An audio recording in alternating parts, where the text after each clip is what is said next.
हाय दोस्तों, आप सबका हमारे चैनल पे बहुत-बहुत स्वागत। यदि आप हमारे चैनल पे नए हैं तो सबसे पहले आप हमारे चैनल को सब्सक्राइब करें, वीडियो को लाइक करें, वीडियो को शेयर करें। आज हम आपका भौतिक विज्ञान का पार्ट 2 पढ़ने जा रहे हैं और यद हम आपको एक बात बता दें कि आप केमिस्ट्री का भी अगर पहला पार्ट देखना चाहते हैं तो इसके ही प्लेलिस्ट में आपको डाल दिया गया है। प्लेलिस्ट का नाम है भौतिक विज्ञान कक्षा 10, ठीक है? तो आप जाकर उसको खोलेंगे तो आपको दोनों वीडियो मिल जाएगा। भौतिक विज्ञान का भी, रसायन विज्ञान का एक ही प्लेलिस्ट में बनाकर डाला जा रहा है, ठीक है? यदि आपको हमारे चैनल पे प्रत्येक दिन जुड़ना है तो आप हमारे चैनल को सब्सक्राइब करें। चलिए आज हम पढ़ने जा रहे हैं इसमें का पहला क्वेश्चन पार्ट 2 का प्रतिबिंब।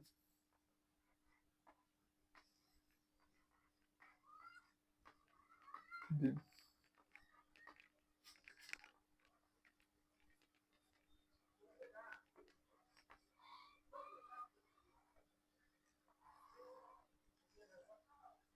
अब कहेंगे प्रतिबिंब किसे कहते हैं, ठीक है? तो सबसे पहले हम बता देते हैं प्रतिबिंब किसे कहेंगे। दर्पण में बनी आकृति को हम क्या कहते हैं? प्रतिबिंब कहते हैं। जैसे मान लीजिए आप यहाँ पर कोई लड़का खड़ा है, जैसे मान लीजिए एक लड़का कोई खड़ा है, ठीक? ये आपका क्या है? दर्पण है। तो दर्पण में भी क्या होगा? इसी तरह आकृति बन जाएगा ना। इसी देखिए, दर्पण में बनी आकृति को हम क्या कहते हैं? इसको जो आकृति बनेगा इसे क्या कहेंगे? हम प्रतिबिंब कहेंगे। कहेंगे दर्पण में बनी आकृति को हम क्या कहते हैं? प्रतिबिंब कहते हैं, ठीक है? क्या कहेंगे? दर्पण में बनी आकृति को हम क्या कहते हैं? प्रतिबिंब कहते हैं। तभी हम क्या कहते हैं? परिभाषा लिखवाते हुए चलते हैं। यदि आपको हमारा वीडियो अच्छा लगे तो आप हमारे चैनल को सब्सक्राइब और वीडियो को लाइक करना ना भूलिएगा और कमेंट करके लास्ट में बताइएगा कि आपको हमारा वीडियो कैसा लगा, ठीक है? लिखेंगे प्रतिबिंब किसे कहते हैं। कहेंगे दर्पण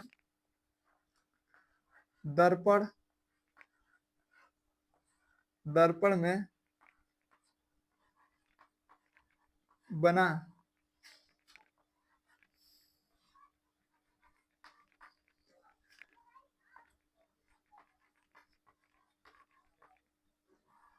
प्रतिबिंब को दर्पण में बना प्रतिबिंब को दर्पण में बना आकृति को सॉरी सॉरी दर्पण में बना आकृति को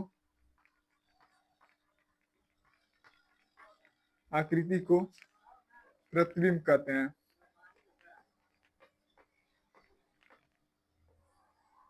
प्रतिबिंब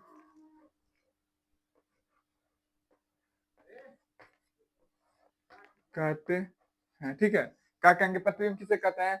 कहेंगे दर्पण में बनी आकृति को हम क्या कहते हैं? प्रतिबिंब कहते हैं। क्या कहते हैं? कहेंगे दर्पण में बनी आकृति को हम क्या कहते हैं? प्रतिबिंब कहते हैं। प्रतिबिंब आपका मुख्य रूप से दो प्रकार का होता है। एक होता है, आप देखेंगे यहाँ पर दर्पण प्रतिबिंब किसे कहेंगे? कहेंगे दर्पण में बनी आकृति को, बनी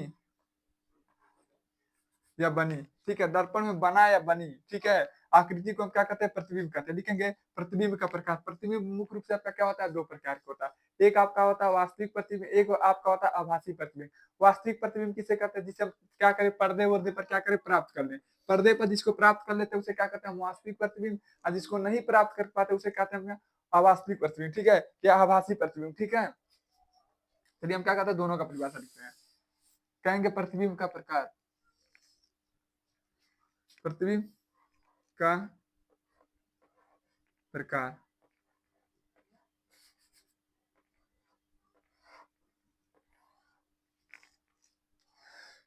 प्रतिबिंब दो प्रकार का होता है। एक आपका होता है वास्तविक प्रतिबिंब, वास्तविक वास्तविक प्रतिबिंब,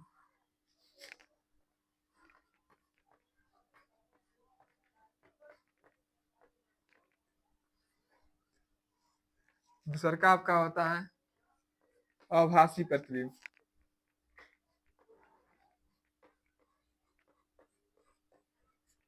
आभासी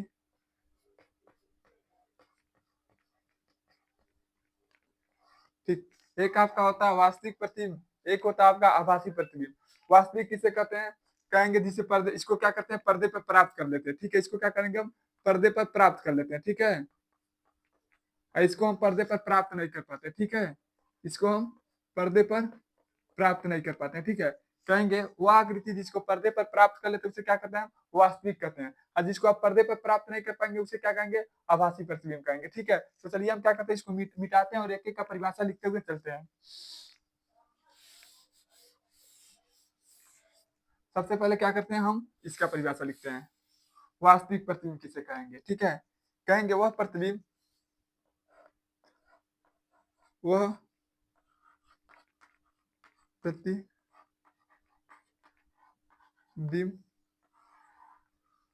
जो पर्दे पर प्राप्त हो जाए, पर्दे पर प्राप्त हो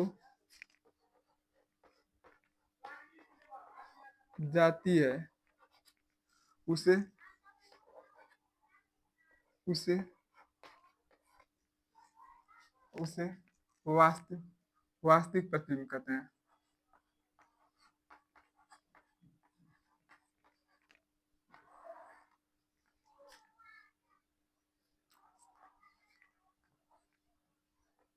वास्तविक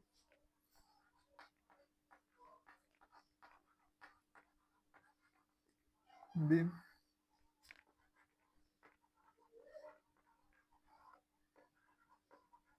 कहते हैं, कहेंगे वह प्रतिबिंब जिसे हम क्या करें पर्दे पर प्राप्त कर ले उसे क्या कहते हैं, वास्तविक प्रतिबिंब किसे कहते हैं। और आभासी प्रतिबिंब किसे कहते हैं, कहेंगे वह प्रतिबिंब जिसे हम पर्दे पर प्राप्त नहीं कर पाते उसे क्या कहते हैं, आभासी प्रतिबिंब कहते हैं। ठीक है, तो चलिए हम क्या करते हैं, एक बार इसको मिटाते हैं। अब लिखेंगे आभासी प्रतिबिंब किसे कहते हैं।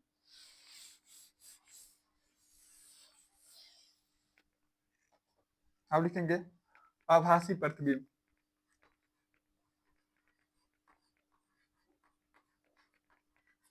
आभासी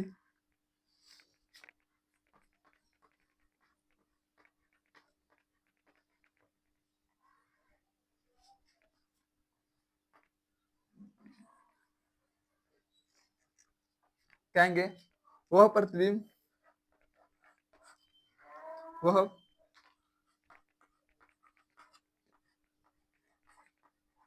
बिंब जिसको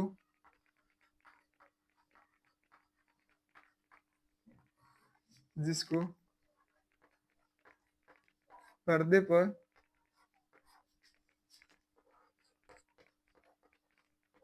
प्राप्त नहीं किया किया जा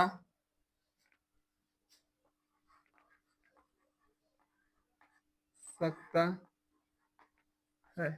इस प्रकार के प्रतिबिंब को इस प्रकार के प्रतिबिंब को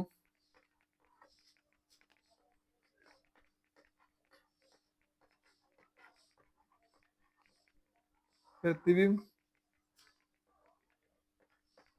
को आभासी प्रतिबिंब कहते हैं।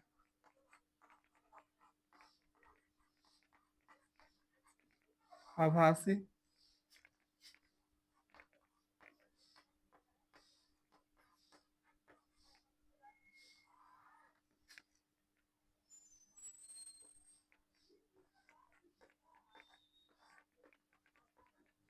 कहते हैं। ठीक है, कहेंगे वह प्रतिबिंब जिसको हम पर्दे पर प्राप्त नहीं कर पा सकते हैं।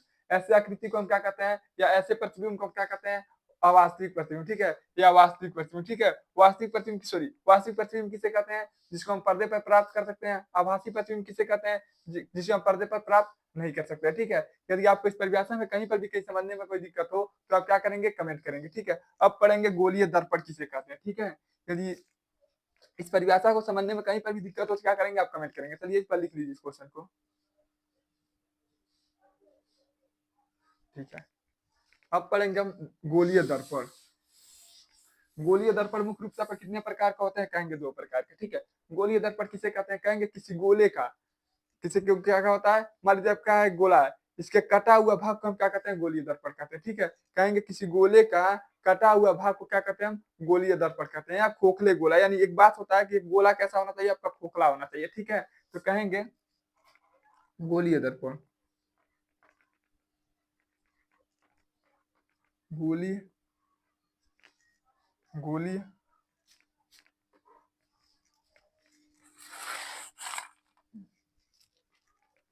गोलीय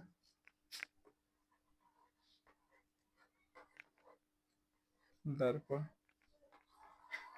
कहेंगे किसी खोखले गोले का या खोखले कांच का कटा हुआ भाग को क्या कहते हैं, हम गोलीय दर्पण कहते हैं। ठीक है, जो परावर्तन का कार्य करता है। ठीक है, कहेंगे किसी खोखले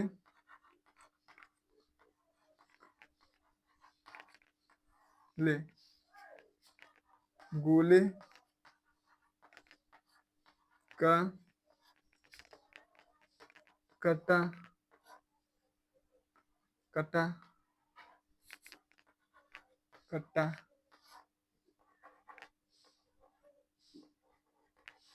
हुआ भाग जो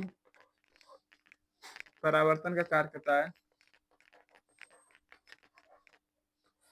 परावर्तन कटा हुआ कहेंगे किसी खोखले गोले का कटा हुआ भाग जो परावर्तन का कार्य करता है, वह भाग जो परावर्तन का कार्य करता है, इस प्रकार के दर्पण को गोलीय दर्पण कहते हैं। कहेंगे इस दर्पण को या इस प्रकार के दर्पण को, इस दर्पण को गोलीय दर्पण कहते हैं। गोलीय दर्पण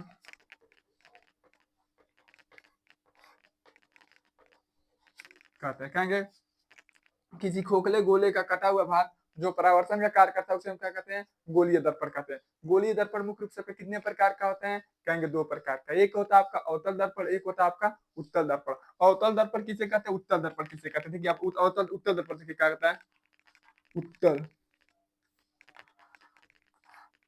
दर्पण, और एक होता है आपका अवतल दर्पण। एक बार हम क्या कहते हैं आपको समझा देते, उसके बाद क्या करेंगे, परिभाषा लिखवा देंगे।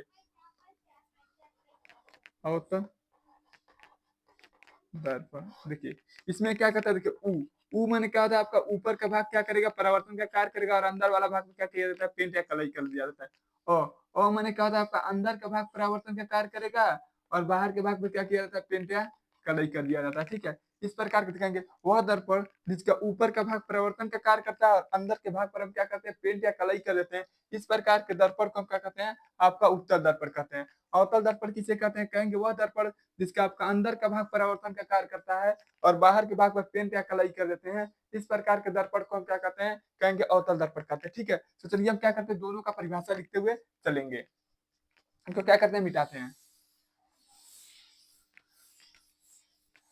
कहेंगे दर्पण का प्रकार, दर्पण का प्रकार। कहेंगे दर्पण मुख्य रूप से दो प्रकार के होते हैं, लिखेंगे गोलीय दर्पण या गोली या दर्पण। गोली दर्पण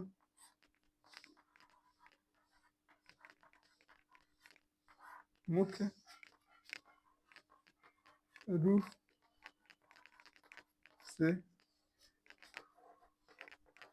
दो प्रकार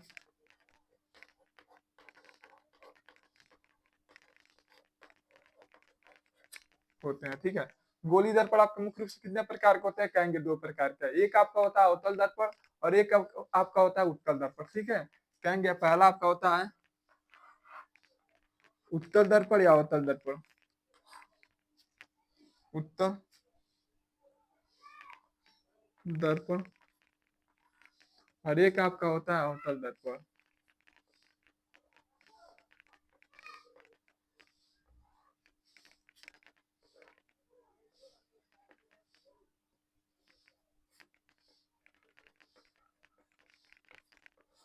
तो सबसे पहले हम क्या करते हैं, उत्तल दर्पण का परिभाषा लिखेंगे, लेकिन परिभाषा लिखने से पहले हम क्या करते हैं, आपका आकृति बना देते हैं।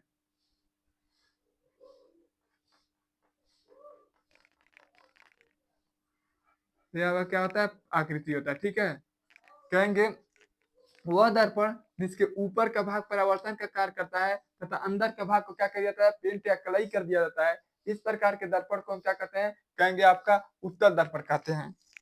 कहेंगे इसका परिभाषा लिखेंगे, कहेंगे वह दर्पण इसलिए यहाँ पर आकृति बना, क्योंकि यदि हम नीचे आकृति बनाएंगे तो आपको दिखेगा नहीं। ठीक है, कहेंगे वह दर्पण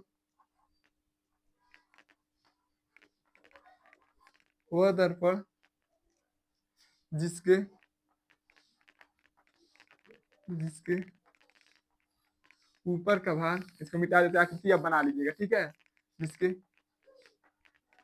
ऊपर का भाग भाग परावर्तन का कार्य करता है। परावर्तन का कार्य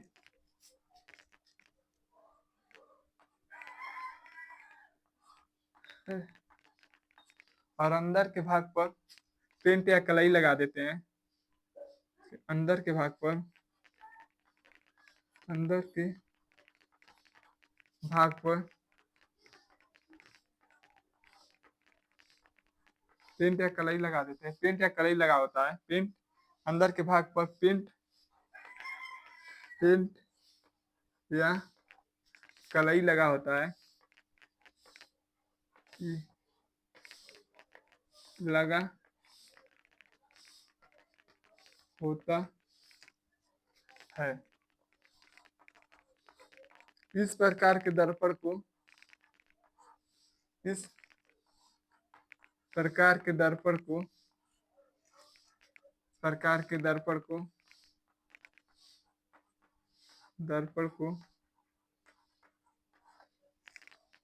उत्तल दर्पण कहते हैं।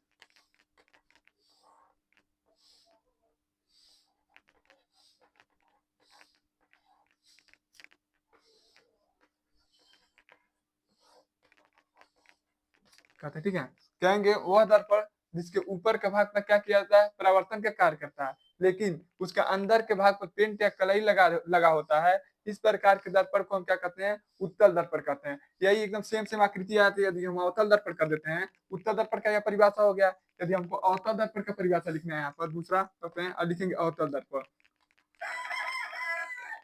अवतल दर्पण तो आकृति आपका कैसा बनेगा, इस तरह बन जाएगा। इस पर क्या करेंगे, पेंट लगा देंगे और यहाँ पर क्या भाग करेगा, परावर्तन का कार्य करेगा। इसमें हम आकृति यहाँ पर छोटा बना दे रहे हैं। क्या करिएगा, आप नीचे बना लीजिएगा, ठीक है। तो कहेंगे वह दर्पण जिसके ऊपर के भाग पर परावर्तन का नहीं, यहाँ क्या करेंगे, इसे मिटाएंगे और लिखेंगे पेंट लगा होता है। पेंट या कलई लगा होता है तथा अंदर का भाग परावर्तन का कार्य करता है। लिखेंगे अंदर का भाग